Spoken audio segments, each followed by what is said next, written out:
দিনটা ছিল 1941 সনের ঝড়ো ঝড়ো অথচ মুখ 7ই আগস্ট, যার বাংলা নাম 22শে শ্রাবণ।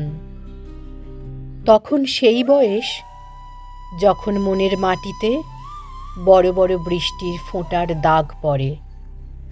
সেই মাটিতে উদাসীন নির্মম কঠিন কোনো ধাতুতে ইমারত তৈরি করা কল্পনাও করা যায় না।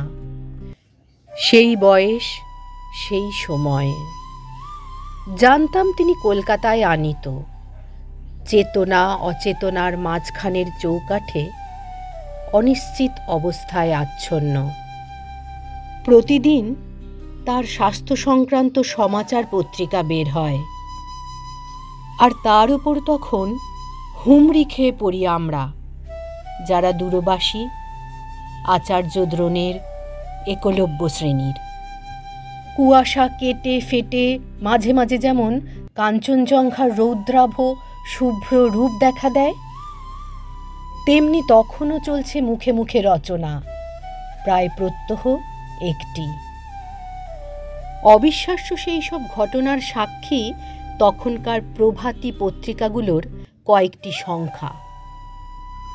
আর অজ্ঞাত অগণিত আমরা তখনও কি সেই প্রত্যাশা করছি না যে পরমাশ্চর্য কোনো প্রত্যাবর্তন ঘটবে, কিংবা সত্যবানের মতো তারও প্রাণ প্রত্যার্পণে বাধ্য হবেন একালের সেই মৃত্যু অধিপতি?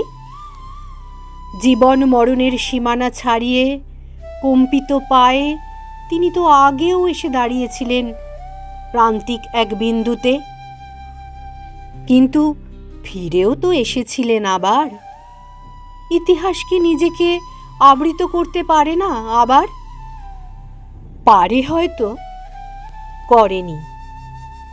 খবরের কাগজের বিশেষ সংস্করণে সেই অমোঘ সত্যটাকে শিরোধার্য করে বেরিয়ে এসেছিল, রবি অস্তমিত। মুহূর্তে সব থেমে গেল। কলকাতা শহর উপচে পড়ল রাস্তায়। স্কুল কলেজ শূন্য, রাজকার্য অর্থহীন হয়ে পড়ল। উকিলের সামলা, পাদ্রির আলখাল্লা, হলুদ আর গেরুয়া রঙের উত্তরীয়, গোল টুপি, বাঁকা টুপি, পাগড়ি, কেউ চলছে, কেউ ছুটছে, কেউ বা দাঁড়িয়ে আছে চুপ করে। থেকে থেকে ঝাঁকে ঝাঁকে বৃষ্টি তার যাবার পথটা ধুয়ে ধুলিহীন করে দিচ্ছে।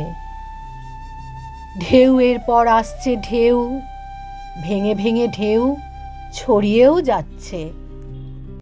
সেই ঢেউয়ের চূড়ায় তলায় ফেনায় ফেনায় মহামান্য নেতা থেকে সামান্য মানুষে মানুষে গড়া জনতা মিলেমিশে একাকার। তারই মধ্যে শয়ান বনস্পতিকে বহন করে নিয়ে গেল একদল লোক। অথবা সবার আগে ওই যে তিনি নিজেই বুঝে চলেছেন, চলে গেলেন। এমন নয় যে অকাল মৃত্যু, এমনও নয় যে অপ্রত্যাশিত, তবু সেই মুহূর্তে মাটি ফেটে গিয়ে গহ্বর খুলে গেল। রবীন্দ্রনাথ নেই। কে আমাদের ভালোবাসবেন, শাসন করবেন? কাকে আমরা উত্ত্যক্ত করব সেই সব তুচ্ছ দাবি নিয়ে যা শুধু তারই হাতে রত্ন হয়ে উঠত? স্বদেশের সংকটের সময় কে আমাদের পরামর্শ দেবেন? তর্কযুদ্ধ মিটিয়ে দেবেন কে? জগৎটাকে এনে দেবেন আমাদের দরজায়, আমাদের নবজাত সন্ততির নামকরণ করবেন, আমাদের জীবনে ও প্রতিষ্ঠানগুলিতে অর্পণ করবেন স্বীয় মর্যাদা? এতক্ষণ শক্ত ছিলাম, না পারছি সদ্য সৃষ্ট শূন্যতাকে পূরণ করতে। না আছে শক্তি, তবু শূন্য শূন্য নয় বলতে। কিন্তু যেই চোখে পড়ল টেবিলের ওপরে রাখা তার সঞ্চয়িতা কাব্য সংকলনটি, সেই মুহূর্তে নিজেকে আর ধরে রাখা গেল না। একটা আঘাত ভেতরটাকে আমূল কাঁপিয়ে দিয়ে গেল। যেন এই দেখাটুকুরই অপেক্ষায় ছিলাম। প্রয়োজন ছিল sweet my child, I live for the বলে ভেঙে পড়া, জননীর মতো। কতবার পড়া তার কবিতাগুলোকে মনে হলো অনাথ, পিতৃহীন। স্রষ্টার অন্তর্ধানে তার সৃষ্টি কি করুণ। আস্তে আস্তে বাষ্প জমছে চোখের পাতায়, মনের দিগন্তে আর কালো কোমল ছায়ায় টের পাচ্ছি ঢেকে যাচ্ছে।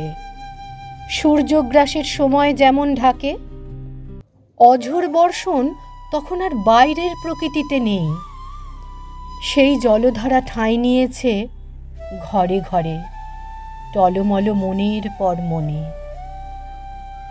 পরিবেশ যখন স্নাত স্নিগ্ধ, তখন বহ্নিমান শিখা জ্বলছিল গঙ্গার কোলে।